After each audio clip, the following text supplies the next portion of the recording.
હું ધીરેનને પ્રેમ કરતી હતી, પણ તે ગરીબ હતો. પછી મારા ઘરવાળા મારી સગાઈ ઓછા ખાનદાનમાં કરવા લાગ્યા, તો હું ભાગીને ધીરેન સાથે લગ્ન કરી લીધા. અમે એક સાથે ગરીબીમાં પણ ઘણા ખુશ હતા. જ્યારે અમારો એક દીકરો થયો, પછી એક દિવસ ઘરે ખબર આવી કે ધીરેનનું મૃત્યુ થઈ ગયું. હું બાળક લઈને પાછી ઘરે ગઈ તો ઘરવાળાઓએ અમને સ્વીકાર્યા નહીં. આમ જ 2 વર્ષ વીતી ગયા અને હું દીકરાને લઈને ઘરોમાં કામ કરવા લાગી. આજે બંગલા પર દાવત હતી, કારણ કે મોટા માલિક 2 વર્ષ પછી અમેરિકાથી ઇન્ડિયા આવી રહ્યા હતા. જ્યારે મેં માલિકને જોયા તો મારું શરીર ધ્રુજવા લાગ્યું, કારણ કે તે ધીરેન હતો. તેને મારી સામે જોઈને તો મારા પગ જાણે જમીનમાં જકડાઈ ગયા હતા. મારી આંખો સામે અંધારું છવાઈ ગયું હતું. વિચારી રહી હતી કે આ કેવી રીતે શક્ય હતું. ધીરેન તો મરી ચૂક્યો હતો, તો પછી તે વ્યક્તિ પણ મને ધીરેન જેવો જ કેમ લાગી રહ્યો હતો? મેં મારા મનમાં અનિયંત્રિત શ્વાસને કાબૂમાં લેવાની કોશિશ કરી અને શાંતિથી નજર ચૂકાવીને રસોડા તરફ આગળ વધી ગઈ. પણ મારું હૃદય જોરથી ધડકી રહ્યું હતું અને મગજ પણ ગૂંચવાઈ ગયું હતું. જ્યારે મોટા માલિક અંદર દાખલ થયા તો આખા બંગલામાં હલચલ મચી ગઈ. બધા જ નોકરો સફાઈમાં લાગેલા હતા, પરંતુ મને તે સમયે કામનું ભાન જ ક્યાં હતું. હું તો બસ પોતાને છુપાવવાની એક નિષ્ફળ કોશિશ કરી રહી હતી. હજી એક ક્ષણ માટે હિંમત કરીને તે તરફ જોયું. મારી નજર તે વ્યક્તિ સાથે મળી ગઈ, જેનાથી હું પોતાને છુપાવતી ફરી રહી હતી.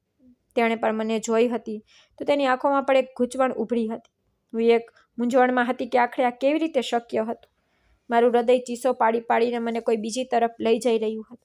પણ હું મારા મગજ સાથે લડી રહી હતી કે નહીં, મેં તો પોતે જ તેના મૃત્યુના સમાચાર સાંભળ્યા હતા. પણ તે વ્યક્તિ પણ તો બિલકુલ તેવો જ હતો જેને મેં ગુમાવી દીધો હતો. તે પણ મને જોઈને થોડી ક્ષણ માટે થંભી ગયો, પણ પછી આગળ વધી ગયો હતો.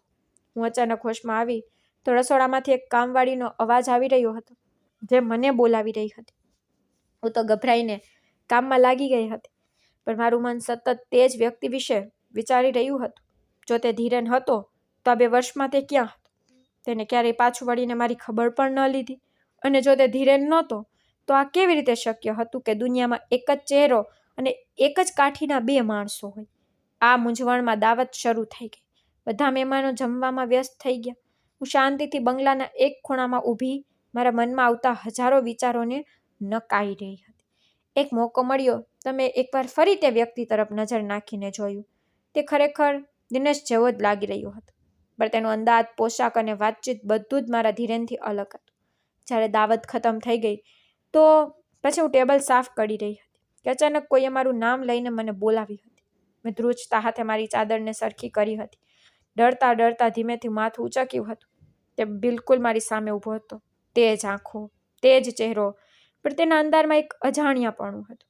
તે મને પૂછવા લાગ્યું હતું, શું હું તેને ઓળખું છું? તેનો સવાલ સાંભળીને મારું મગજ ખાલી થઈ ગયું હતું. વિચારવા લાગી કે જો તે ધીરેન હોત તો ક્યારેય પણ મને આવો સવાલ ન કરત, કારણ કે તે તો મને જીવથી પણ વધારે ચાહતો હતો. ત્યારે મને ખાતરી થઈ ગઈ કે તે બધો મારો વહેમ જ હતો. તે મારો ધીરેન નહોતો. હોય જ ન શકે. શું તારું નામ અવની છે? જ્યારે તેણે મને આ સવાલ પૂછ્યો, મારા દિલના ધબકારા થંભી ગયા. આ કેવો મજાક હતો? શું મારી આંખો ધોકો ખાઈ રહી હતી કે કિસ્મત મારી સાથે બીજું કોઈ રમત રમી રહી હતી? હું તો કંઈ પણ બોલવાને લાયક જ નહોતી. મેં ઘણી મુશ્કેલીથી હામાં માથું હલાવ્યું અને ત્યારે મેં પણ તેને પૂછી જ લીધું કે શું તેનું નામ ધીરેન હતું. મારી વાત સાંભળીને તેણે મને ઘણી વિચિત્ર નજરે જોઈ હતી. મેં કહેવા લાગ્યો કે મારું નામ ધીરેન નહીં પણ આરવ છે. તેના લેખામાં એટલું અજાણ્યાપણું હતું કે હું ડરી ગઈ હતી. તેણે પણ કદાચ મારી બેબસી મહેસૂસ કરી લીધી હતી. મને પૂછવા લાગ્યો હતો કે તું મને ઘણી વારથી જોઈ રહી હતી, એટલે મેં તને પૂછી લીધું કે ક્યાંક તું મને ઓળખે છે કે કોઈ કામ તો નથી ને જે મને જોઈ રહી હતી. મેં મારી જાત પર કાબુ મેળવ્યો હતો અને માથું હલાવી દીધું અને તેની પાસે માફી માંગીને હું ત્યાંથી ભાગી આવી હતી. તે રાત્રે હું સૂઈ ન શકી.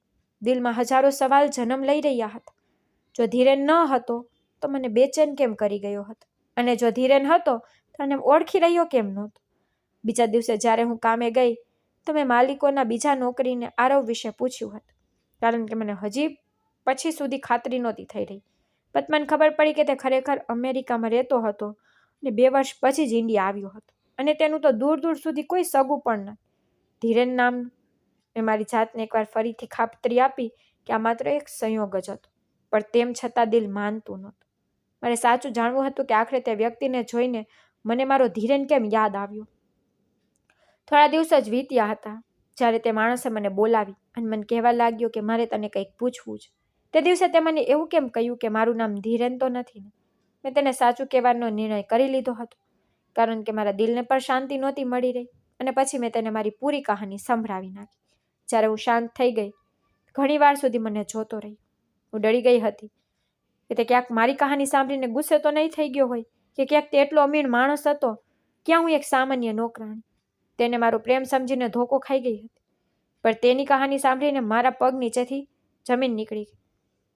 મારું નામ અવની છે અને હું શહેરના હાઈ સોસાયટી વિસ્તારમાં રહેતી. મારો સંબંધ એક ધનવાન અને ઊંચા ખાનદાન સાથે હતો. મારા પપ્પાનો પોતાનો ઇમ્પોર્ટ એક્સપોર્ટનો બિઝનેસ હતો, જેના કારણે ઘરમાં દોલતની રેલમછેલ હતી. મારી મમ્મી પણ એક સોશિયલ વર્કર હતી અને એક NGO ચલાવતી રહી હતી. અમે 3 બહેનો હતી અને હું સૌથી મોટી. મારાથી નાની 2 બહેનો જોડિયા હતી. પપ્પા ઈચ્છતા હતા કે તેમનો એક દીકરો પણ હોય જે તેમનો બિઝનેસ સંભાળે. પર કિસ્મતની કરણી એવી કે જ્યારથી મમ્મીએ જોડિયા બહેનોને જન્મ આપ્યો હતો, ત્યારથી તે ફરીથી મા બનવાની ક્ષમતા ગુમાવી બેઠી હતી, જેનું તેમને પોતાને પણ ખૂબ દુઃખ હતું. પપ્પા પાસે રૂપિયા પૈસાની કોઈ કમી તો હતી નહીં, એટલે તેમણે દરેક શક્ય કોશિશ કરી કે તેઓ મમ્મીની સારવાર કરાવી શકે, જેથી તેમને એક દીકરો મળી શકે. પણ તેમના ઘણા હાથ પગ મારવા છતાં પણ એવું શક્ય નહોતું થઈ શક્યું. પપ્પા મમ્મીને દરેક સારામાં સારા ડૉક્ટર પાસે સારવાર માટે લઈ ગયા, પણ દરેક જગ્યાએ તેમને ના જ સાંભળવા મળી. તેમણે પોતાની એ જ ઈચ્છા પૂરી કરવા માટે એક છોકરાને દત્તક પણ લેવા માંગ્યો હતો, પણ મમ્મીએ વાતનો સ્પષ્ટ ઇનકાર કરી દીધો કે તે કોઈ પણ બાળકને પોતાની સંતાન સમજીને નહીં પાડી શકે. મમ્મીએ કહ્યું કે આ ઘણું હિંમત અને હોસલો ધરાવતું કામ હતું કે કોઈના બાળકને પોતાનું બાળક સમજીને પ્રેમ આપવો, અને તે એવી હિંમત નહોતી કરી શકતી, કારણ કે મેં 3 બહેનોને ખૂબ જ પ્રેમ કરતી હતી અને અમને તેમનો ડર હતો કે એવું ન થાય કે અમારા કારણે કોઈ દિવસ તે દત્તક લીધેલા છોકરા સાથે કોઈ અન્યાય કરી બેસે. આ વાત પર મમ્મી અને પપ્પાની ઘણી ચર્ચા પર થઈ હતી, પણ જીદ મમ્મીની થઈ, કારણ કે તે પણ પોતાની વાતમાં બિલકુલ સાચી હતી. પપ્પાને મજબૂરીમાં પોતાના દીકરાની ઈચ્છાને દિલમાં દબાવી દેવી પડી હતી. પપ્પાએ ભલે પોતાના દીકરાવાળી ઈચ્છા છોડી દીધી હતી, પરંતુ તેઓ ત્યારથી જ એવો ઈરાદો કરી ચૂક્યા હતા કે તેઓ મને જ પોતાનો દીકરો બનાવશે અને પોતાનો બધો બિઝનેસ મારા હવાલે કરી દેશે. એટલા માટે તેમણે બાળપણથી જ મને બાકીની બંને બહેનો કરતાં વધારે પ્રેમ અને ધ્યાન આપ્યું. મારી દરેક વાત તેમણે સૌથી પહેલાં માની અને પૂરી કરી હતી. પપ્પાએ હંમેશા મને જ બંને બહેનો પર વધારે મહત્ત્વ આપ્યું હતું, કારણ કે હું જ તો હતી જેને સફળ થઈને તેમનો બિઝનેસ સંભાળવાની સાથે સાથે વધુ ફેલાવવાનો પણ હતો. મને પણ એ વાતનું ખૂબ જ ગૌરવ થતું હતું કે પપ્પા સૌથી વધારે પ્રેમ મને કરે છે અને મને જ વધારે મહત્ત્વ આપે છે. એ જ કારણે પપ્પાએ મને શરૂઆતથી જ પોતાની સાથે બિઝનેસ મીટિંગ્સમાં લઈ જવાનું શરૂ કરી દીધું.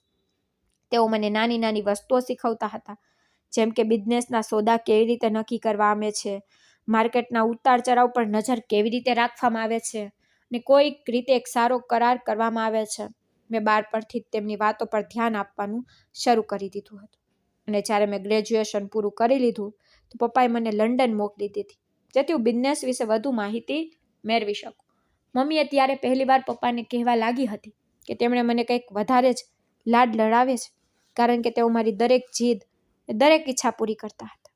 મમ્મીનું માનવું હતું કે મારું ભણતર પૂરું થયા પછી તેઓ સામાન્ય છોકરીઓની જેમ મારા પર લગ્ન કરાવીને મને મારા ઘરની કરી દેશે. પણ પપ્પા તો મારા વિશે કંઈક બીજું જ વિચારીને બેઠા હતા. તેઓ મને દેશની સૌથી નામાંકિત બિઝનેસ વુમન બનાવવા માંગતા હતા. હું પણ તેમનું સપનું, તેમની ઈચ્છા પૂરી કરવા માટે દિલથી મહેનત કરી રહી હતી. પણ હું નહોતી જાણતી કે પપ્પા પોતાની ઈચ્છામાં એટલા ગંભીર હતા કે તેમને મારી પોતાની જિંદગીની ખુશીની પણ કોઈ પરવા નહોતી.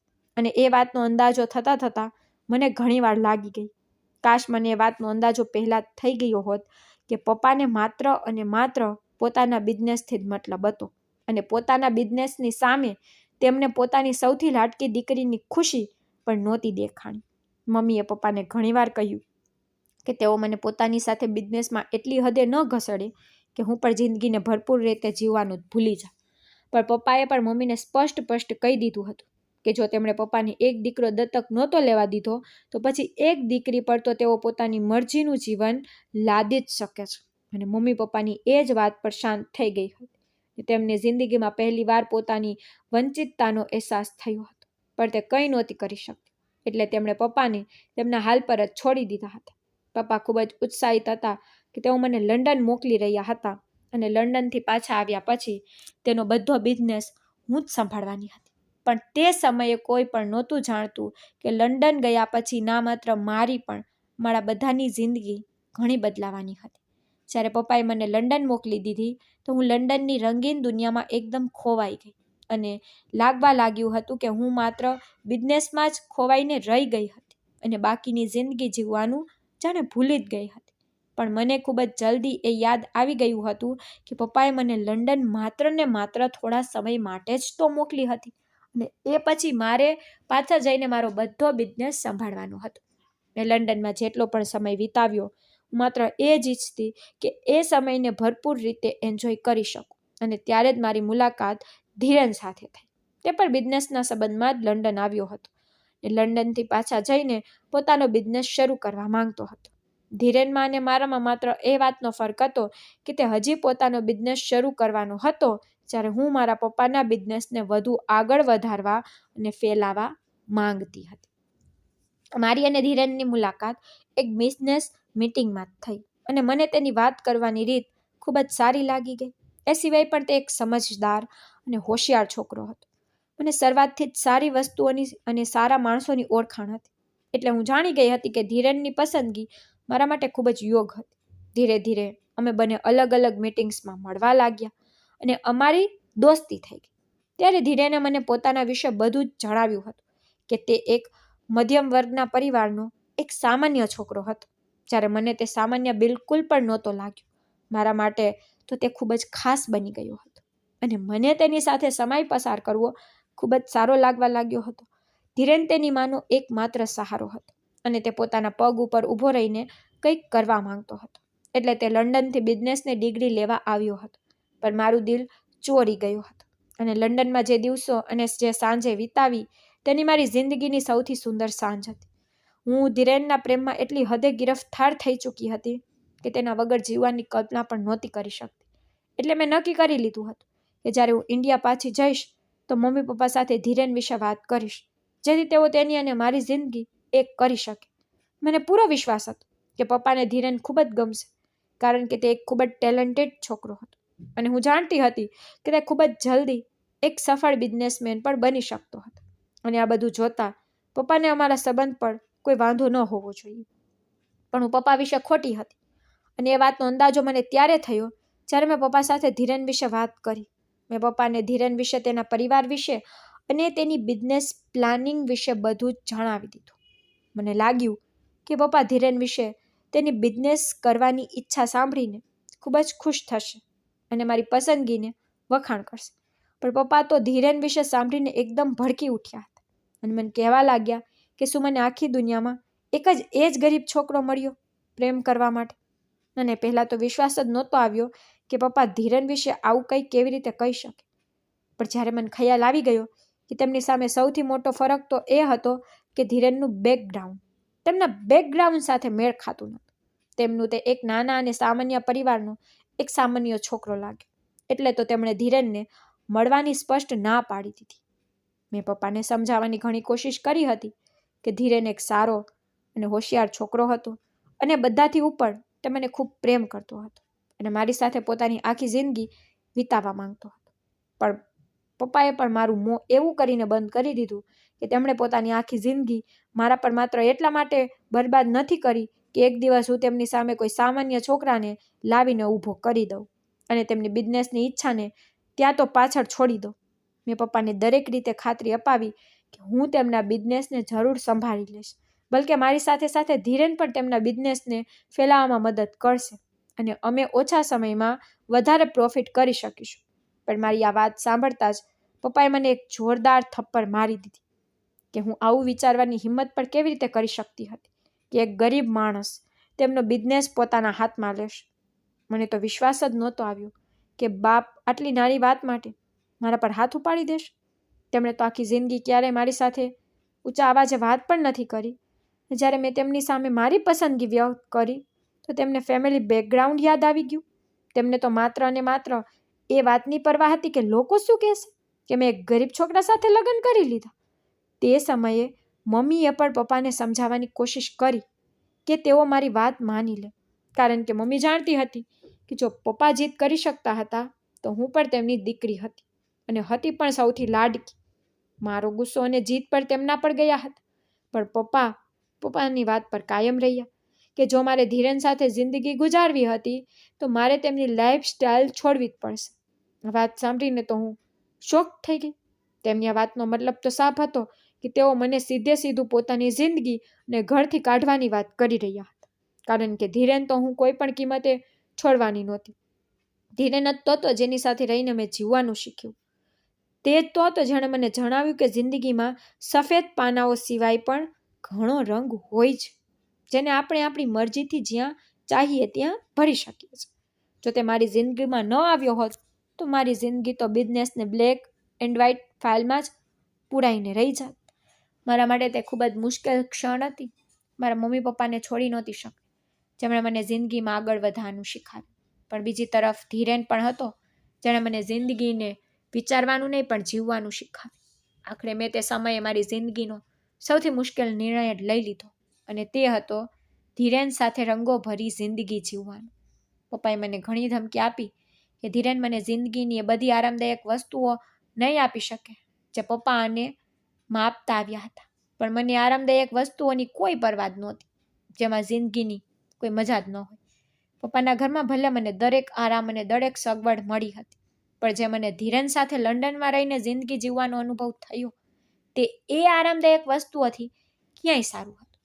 મમ્મીએ પણ મને રોકવાની, પપ્પાને મનાવવાની ઘણી કોશિશ કરી હતી, પણ પપ્પાને તે સમયે માત્ર અને માત્ર લોકોની પરવા હતી કે લોકો તેમને જાતની વાતો સંભળાવશે કે તેમની દીકરીએ કઈ રીતે ગરીબ ઘરના છોકરાને આટલા મોટા અને અમીર પરિવારનો જમાઈ બનાવી દીધો. પપ્પા મને મારી બહેનોના હવાલેથી પણ ડરાવવાની કોશિશ કરી હતી કે જો હું જ બળવો કરીશ તો મારી નાની બહેનો પર તેની શું અસર થશે. તે પણ કાલે કોઈ પણ ગમે તેને લાવીને ઘરમાં બેસાડી દેશે. પણ હું જાણતી હતી કે બંનેમાં મારા જેટલી હિંમત અને તાકાત નહોતી. તે તો પપ્પાની મરજી વગર પોતાની જિંદગીનો કોઈ નિર્ણય નહોતી કરી શકતી. તે તો માત્ર હું જ હતી જેના શોખ અને જિંદગી જેની પસંદથી સૌથી વધારે નિહાળી. ધીરેને પણ મને સમજાવવાની કોશિશ કરી હતી કે હું તેના માટે મારા મમ્મી પપ્પાને ના અને તેમની પસંદગી પ્રમાણે જ્યાં તેઓ કહે ત્યાં લગ્ન કરી લો, પણ હું ધીરેન વગર જીવી નહોતી શકતી.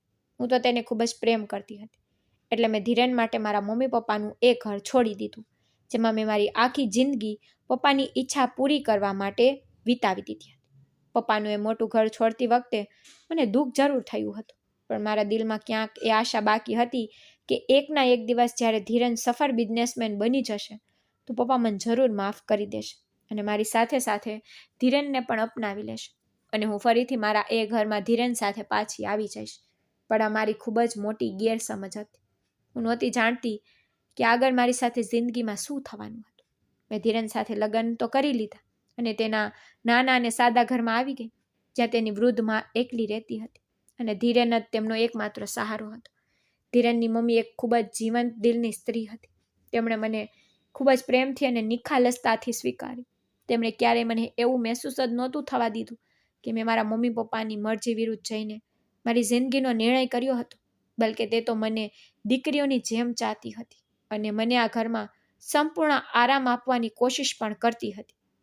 ધીરેનના પપ્પા એક આર્મી ઓફિસર હતા અને તે થોડા સમય પહેલાં જ મૃત્યુ પામ્યા હતા, એટલે હવે તે જ પોતાની વૃદ્ધ મા સાથે રહેતો હતો અને જાતે કંઈક કરવાની કોશિશમાં લાગેલો હતો.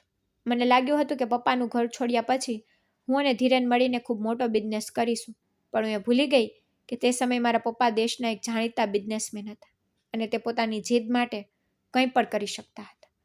શરૂઆતના થોડા દિવસ મારા અને ધીરેનના ખૂબ જ સારા વીત્યા હતા.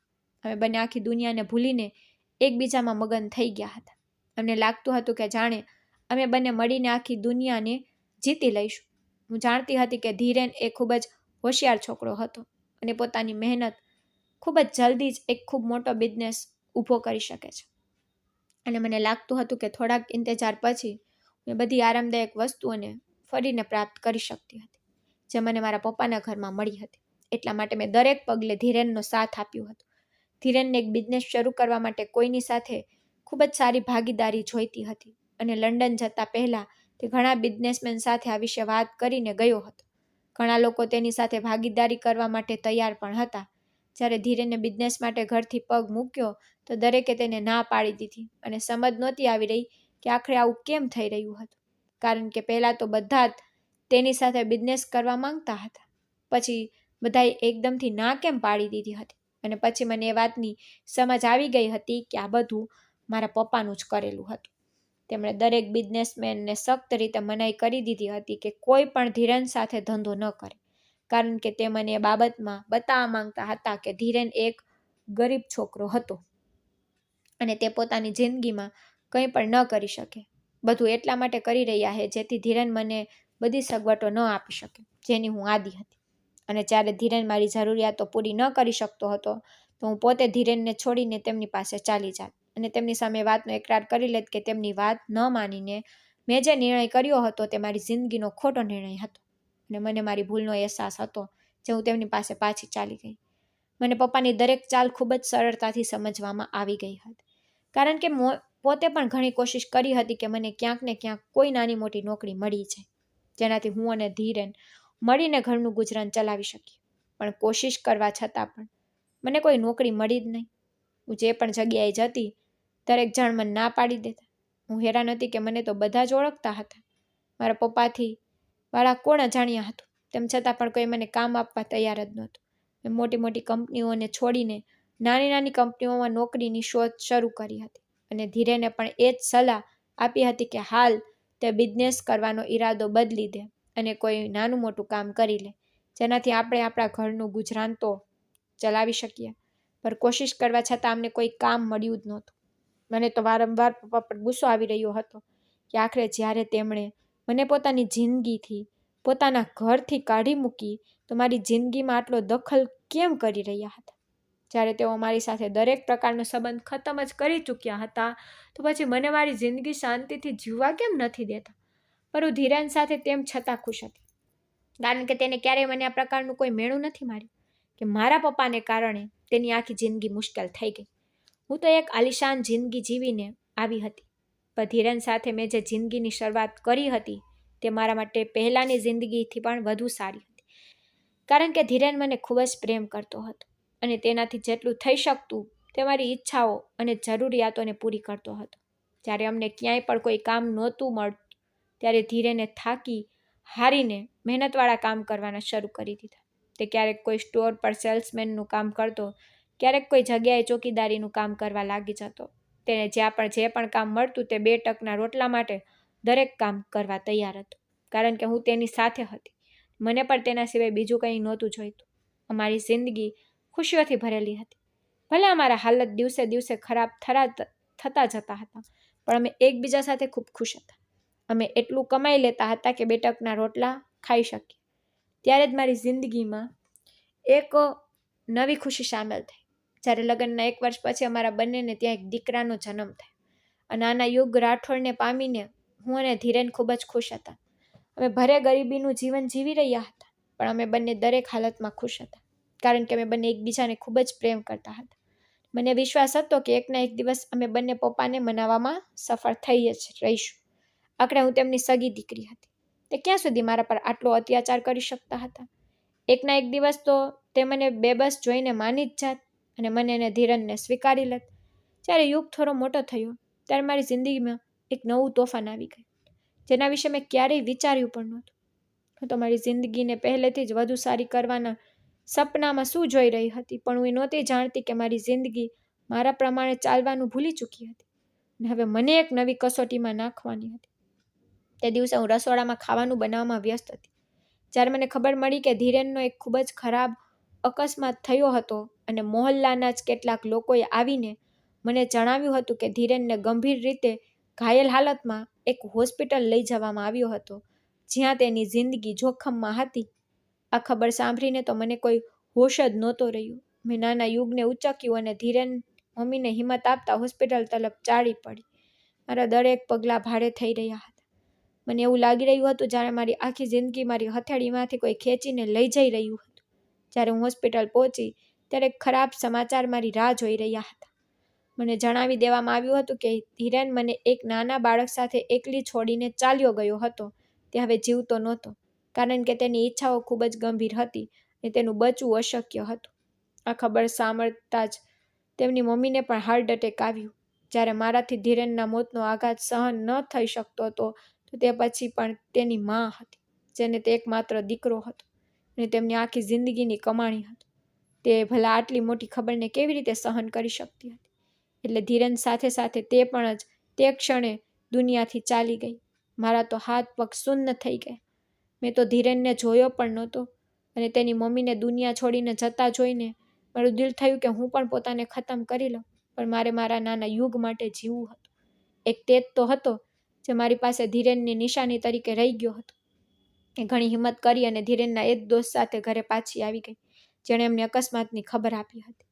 પણ ખાલી ઘરને જોતા હું ચક્કર ખાઈને પડી ગઈ અને 4 દિવસ બેહોશ રહ્યા પછી જ્યારે મને હોશ આવ્યો તો ધીરેન ને તેમની મમ્મીની અંતિમ વિધિ થઈ ગઈ હતી.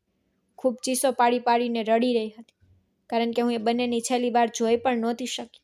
મારી આખી દુનિયા એક ઝટકામાં જાણે અંધકારમય થઈ ગઈ હતી અને હું જે મારા પપ્પાનું ઘર છોડતી વખતે ખૂબ જ મજબૂત હતી, એકદમ તૂટીને વિખેરાઈ ગઈ હતી. ત્યારે મારી પાસે એ સિવાય બીજો કોઈ રસ્તો નહોતો કે હું પપ્પાના ઘરે પાછી ચાલી જાઉં, કારણ કે હું એકલી યુગને નહોતી સંભાળી શકતી. કોઈ મને સંભાળનાર નહોતું. હું યુગને સંભાળી શકત, પણ પપ્પાના ઘરે પહોંચીને તેમણે મારી સામે એક નવી કસોટી મૂકી દીધી કે જો ધીરેનના બાળકને છોડી દઈશ તો તેઓ મને અપનાવી લેશે. હું ભલા તેમની વાત કેવી રીતે માની શકતી હતી? ધીરેન તો મારી જિંદગી હતો અને યુગમાં મારી જાન વસતી હતી. પોતાની જિંદગી હું હાથ ધોઈ બેઠી હતી તો પોતાની જાનને પોતાના હાથે કેવી રીતે ગુમાવી શકું? અને લાગ્યું હતું કે પપ્પા મારી હાલત જોઈને મારા પર દયા કરશે, પણ તેમણે તો મને ઘરના દરવાજાથી જ નિરાશ કરીને પાછી મોકલી દીધી હતી અને હું મારી નાની જાનને મારી સાથે લઈને પાછી એ જ દરવાજા આવી ગઈ હતી, જ્યાં મેં ધીરેનને સાથે મળીને સુંદર જિંદગીના સપના જોયા હતા. પણ તેની મજબૂતતા એ પહેલાં જ તે મને એકલી જ છોડી ગયો હતો. હું એ ખાલી ઘરમાં ઊભી વિચારતી રહી હતી, હવે હું શું કરું? કારણ કે ધીરેન જ નહોતો જે બેટકના રોટલા માટે મહેનત મજૂરી કરતો હતો. વાત એ નહોતી કે હું મહેનત મજૂરી નહોતી કરી શકતી. હું પણ કરી શકતી હતી, પણ પછી યુગને કોણ જોતું? તેનું કોણ સંભાળતું? તેને કોની પાસે છોડતી? કોના હવાલે કરીને મહેનત કરતી? મારી પાસે કોઈ એવો રસ્તો જ નહોતો જેનાથી યુગનું ભવિષ્ય સુરક્ષિત કરી શકું. મને તે સમય લાગ્યું જાણે હું એક ક્રૂરમાં બની રહી હતી, જે પોતાના બાળકને બોજ સમજવા લાગી હતી, કારણ કે હું મજબૂર થઈ ગઈ હતી. પણ એ પહેલાં કે હું કોઈ ખોટો નિર્ણય લઉં, મને ધીરેનનો એ જ દોસ્ત એક મોટી સોસાયટી વિશે જણાવ્યું કે જે હું ત્યાં ચાલી જાઉં તો કદાચ મને એવું કોઈ કામ મળી જાય જેનાથી મારો અને યુગનું ગુજરાન થઈ જાય. મેં યુગને મારી ગોદમાં ઉંચક્યો અને એ સોસાયટી તરફ ચાલી પડી, કારણ કે મારે યુગ માટે જીવવું હતું. એ માસૂમ તો આ બધામાં કોઈ વાંક નહોતો. જે કંઈ પણ થયું તે ખૂબ જ મોટી અકસ્માત હતું, જ્યાં મોટા મોટા ઘરો બનેલા હતા. એ ઘરને જોઈને મારી આંખો આંસુઓથી ભરાઈ ગઈ હતી, કારણ કે મારું પણ એક આવું જ ઘર હતું. પણ મેં મારા આંસુ લૂછી લીધા હતા, કારણ કે હવે મને મોટા ઘરોની ઈચ્છા નહોતી રહી. તે તો ઘણા સમય પહેલાં જ ખતમ થઈ ચૂકી હતી. ઘણી મુશ્કેલીથી મને એ સોસાયટીના કેટલાક બંગલાઓમાં કામવાળીનું કામ મળ્યું. મારું હૃદય તૂટી ગયું હતું. મારી પાસે આટલી મોટી મોટી ડિગ્રીઓ હતી. હું એક અમીર બિઝનેસમેનની દીકરી હતી, પણ તેમ છતાં 2 ટકના રોટલા માટે મારે એ જ બંગલા ઉપર કામવાળી બનવાનું પડ્યું. અને આ બધું માત્ર અને માત્ર મારા પપ્પાના કારણે થયું હતું. પણ મેં મારા દીકરા માટે બધું પણ સ્વીકારી લીધું હતું, જેના વિશે મેં ક્યારેય વિચાર્યું પણ નહોતું. મને આ સોસાયટીમાં કામ કરવાનો આ ફાયદો પણ થયો હતો કે એ જ સોસાયટીમાં નોકરો માટે કેટલાક રૂમ બનેલા હતા અને જે નોકરો દૂરથી આવતા હતા તે ત્યાં જ રહેતા હતા. ત્યારે મેં ધીરેનના ઘરને હંમેશા માટે બંધ કરી દીધું હતું અને યુગને લઈને ત્યાં જ એક રૂમના નાના સર્વન્ટમાં રહેવા લાગી હતી. મારા માટે તો આ કોઈ નેમતથી ઓછું નહોતું, કારણ કે ઘણા સમય પછી મેં બેફિકર થઈને યુગ અને મારા માટે 2 ટકના રોટલાનો પ્રબંધ કરી લીધો હતો અને સાથે જ મને રહેવા માટે એક સુરક્ષિત સ્થળ પણ મળી ગયું હતું. મને એ જ સર્વન્ટના રૂમમાં રહેતા એક પછી એક 2 વર્ષ વીતી ગયા અને હું યુગ સાથે ખુશી ખુશી જિંદગી વિતાવા લાગી. હું ધીરેન વગર રહેવાનું શીખી રહી હતી, પણ રોજ મારી આંખો સામે મારો આખો ભૂતકાળ એકવાર ફરીથી તાજો થઈ ગયો હતો. તે જ રોજ એક બંગલા પર દાવત હતી, કારણ કે બંગલાનો માલિક પાછો આવી રહ્યો હતો અને સોસાયટીના મોટા ભાગના નોકરો ત્યાં જ ભેગા થયા હતા. મેં પણ યુગને બાકીના બાળકો સાથે રમતો છોડીને મારા કામમાં લાગી ગઈ. મને આ સોસાયટીમાં 2 વર્ષ વીતી ગયા હતા, એટલે આસપાસના બધા નોકરો સાથે મારી ઓળખાણ થઈ ગઈ હતી. અને હું યુગને બાકીના બાળકો સાથે રમવા માટે મોકલી દેતી હતી. આખા બંગલામાં એક અલગ જ ચહલ પહલ હતી, કારણ કે આવનારા માલિકના સ્વાગતની તૈયારીઓ જોરશોરથી ચાલી રહી હતી. પણ જ્યારે મેં આવનારા માલિકને જોયા તો મારા હોશ ઉડી ગયા. પહેલી નજરમાં તો મને લાગ્યું કે મારી સામે ધીરેન ઊભો હતો, પણ બીજી ક્ષણે મેં વિચારીને મગજમાંથી ઝટકી કાઢ્યો હતો કે ધીરેન તો મર્યો, 2 વર્ષ વીતી ગયા, તો પછી તે ભલા કેવી રીતે વ્યક્તિ હોઈ શકે. પણ મારું હૃદય મારી વાત માનવા તૈયાર જ નહોતું. એ વ્યક્તિ તો હુબહુબ ધીરેન જેવો જ હતો, બસ તેના ઠાટબાટ કંઈક અલગ હતા. હું આખો દિવસ ડરી સેમીને વ્યક્તિને છુપાઈને જોતી રહી, અને કદાચ તેને પણ મારી બેચેની વિશે ખબર પડી ગઈ હતી. ત્યારે જ તે બાકીના નોકરોથી મારા વિશે પૂછતો હતો. મારી પાસે આવી ગયો હતો અને મને પૂછવા લાગ્યો હતો કે શું મારું નામ અવની હતું. તેનો લહેજો પણ બિલકુલ ધીરેન જેવો હતો, પણ તે મારો ધીરેન કેવી રીતે હોઈ શકે? જો તે મારો ધીરેન હોત તો મને પૂછત નહીં કે મારું નામ શું છે, બલકે તે તો મને જોઈને ખુશીથી ઝૂમી ઉઠે, કારણ કે તે તો મને દિલ અને જાનથી ચાહતો હતો. તે તો મને કહેવા લાગ્યો હતો કે તે ધીરેન નહીં પણ આર છે. ત્યારે મેં મારા દિલમાં આવતા વિચારોને એવું કહીને ટાળી દીધા કે મારો ધીરેન હતો જ નહીં, પણ હું આખી રાત બેચેનીથી પથારીમાં પંખા બદલતી રહી. થોડા દિવસ પછી એ જ માણસે મને પોતાની પાસે બોલાવી હતી, જેને હું ધીરેન સમજી રહી હતી. તેને મારી સામે જોઈને મારું દિલ ફરીથી મચલવા લાગ્યું કે ધીરેનના મોતની ખબર તો મેં પોતે સાંભળી હતી, તો પછી ભલા ધીરેન કેવી રીતે હોઈ શકે. પણ ત્યારે જ મારા મનમાં એક વિચાર આવ્યો હતો અને મારા દિલમાં એક નવી આશા જાગી હતી. મેં ધીરેનના મોતની માત્ર ખબર જ સાંભળી હતી, તેનું મૃત્યુ હાલતમાં જોયો નહોતો. અને ત્યારે એ આરવ નામના માણસે મને પોતાની કહાની સંભળાવી, જેને સાંભળીને મને વિશ્વાસ થઈ ગયો કે મારા દિલમાં આવનારો વિચાર મેં ઉપર સાચો જ. તે જ મને પોતાનું નામ આરવ બતાવી રહ્યું હતું. તેણે મને જણાવ્યું હતું કે 2 વર્ષ પહેલાં તેની સાથે એક અકસ્માત થયો, જેના પછી દૂરથી તેને પોતાના ભૂતકાળનો અમુક હિસ્સો યાદ નહોતો રહ્યો. પણ જ્યારે તેને હોશ આવ્યો તો તેણે પોતાને એક મોટા અમીર માણસના ઘરમાં જોયું. તે માણસ ઘણો વૃદ્ધ હતો અને તેણે જ જણાવ્યું હતું કે તેનું નામ આરવ હતું અને તે તેને પોતાની સાથે અમેરિકા લઈ ગયો હતો, કારણ કે તે માણસને કોઈ સંતાન નહોતું. ત્યારે ધીરેનને જ પોતાનો દીકરો બનાવી દીધો અને આરવ તેનો અમેરિકામાં બિઝનેસ સંભાળી રહ્યો હતો. અને જે સોસાયટીમાં તે આવ્યો હતો તે સોસાયટી પણ તે વૃદ્ધ માણસની જ બનાવેલી હતી. જ્યારે મેં આરવની કહાની સાંભળી તો હું ખુશીથી ઝૂમી ઉઠી અને વિશ્વાસ જ નહોતો આવ્યો કે દુનિયામાં ચમત્કારો પણ થાય છે. મારો ધીરેન મને પાછો મળી ગયો હતો. મને લાગ્યું કે જાણે મારી ખોવાયેલી દુનિયા મને પાછી મળી ગઈ હતી. મેં આરવને મારી અને તેની એ જ જૂની તસવીરો દેખાડી હતી, જેમાં અમે બંને સાથે હતા, અને પછી યુગ વિશે પણ તેને બધું જણાવ્યું હતું. મારી બધી વાતો સાંભળીને તેની આંખો આંસુઓથી ભરાઈ ગઈ હતી અને તે મારી સામે રડવા લાગ્યો હતો કે તેને કોઈ પણ યાદ તો નહોતું, પણ મારી પાસે રહેલી તસવીરો અને યુગને જોઈને તેનો વિશ્વાસ થઈ ગયો હતો કે હું જૂઠું નથી બોલી રહી. યુગને ગળે લગાવતા મેં મહેસૂસ કર્યું કે ધીરેનના ચહેરા પરથી તે અજાણ્યાપણું થોડી ક્ષણ માટે ગાયબ જરૂર થયું હતું, જે મેં પહેલી નજરમાં મહેસૂસ કર્યું હતું. ધીરેન પણ મને ઘણીવાર કહેતો કે તેને યુગમાંથી એવી સુગંધ આવે છે જાણે તે તેનો જ અસ્તિત્વનો એક ભાગ હોય, અને હું તેની અવાજ સાંભળીને દિલથી હસી ઉઠું છું, કારણ કે તે સાચું જ તો કહે છે. આજે મને અને ધીરેનને સાથે 2 વર્ષ વીતી ગયા છે. તે માની ગયો છે કે તે જ મારો ધીરેન છે, કારણ કે તે પણ એ વાતનો એકરાર કરે છે કે મારા અને યુગની નજીક આવવા પર તેનું દિલ પણ એ જ રીતે બેચેન થાય છે જેમ કે મારું થયું હતું. પણ મને એક વાતનો અફસોસ છે કે હું તેના ભૂતકાળની એ યાદો તેને પાછી નથી આપી શકતી, કારણ કે જો તેને બધું યાદ આવી ગયું તો કદાચ તેની માનોમાન પોતાનો જવાબદાર મારા પપ્પાને ઠેરવી દેશે, કારણ કે તેમના કારણે તો અમારી જિંદગી એટલી મુશ્કેલ થઈ ગઈ હતી કે આ નોબત અહીં સુધી આવી ગઈ કે હું મારી અને યુગની જિંદગી પણ ખતમ કરવા ચાલી પડી હતી. હું તો એ ઇન્સાનને દુઆઓ આપતા થાકતી નથી જેણે ધીરેનને પોતાનો દીકરો સમજીને તેનું ધ્યાન રાખ્યું અને પોતાનો બધો બિઝનેસ તેના હવાલે કરી દીધો. કોશિશ કરી રહી છું કે મારા પપ્પાને ભૂલી જાઉં, કારણ કે તેમના કારણે હું મારી જિંદગીને ખૂબ જ ખતરનાક વળાંકથી પાછી વાળીને લાવી છું. તો મિત્રો, શું મારે મારા પિતાજીને ફરીથી મળવા જવું જોઈએ કે હંમેશા માટે તેમનાથી મોં ફેરવી લેવું જોઈએ? તમારો જવાબ કોમેન્ટ બોક્સમાં જરૂરથી મોકલજો. અને આ વાર્તા તમને કેવી લાગી લાઈક કોમેન્ટ કરીને જરૂરથી જણાવજો. વિડીયોને વધુમાં વધુ શેર પણ કરજો, અને જો ચેનલ પર નવા છો તો સબસ્ક્રાઈબ કરવાનું ભૂલતા નહીં. ધન્યવાદ.